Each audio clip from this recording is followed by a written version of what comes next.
We always talk about the big three. It used to be the big four with Sprint, but the big three: T-Mobile, Verizon, AT&T. But there's upwards of 90 other cellular carriers in the U.S.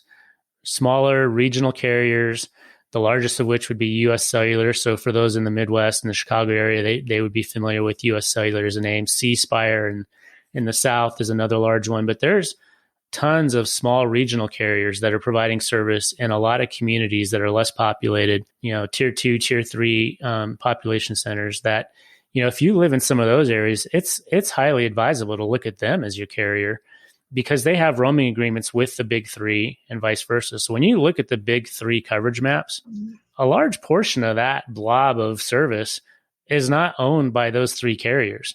It's owned and operated by one of these 90 regional carriers who are basically selling access to that network to the big three.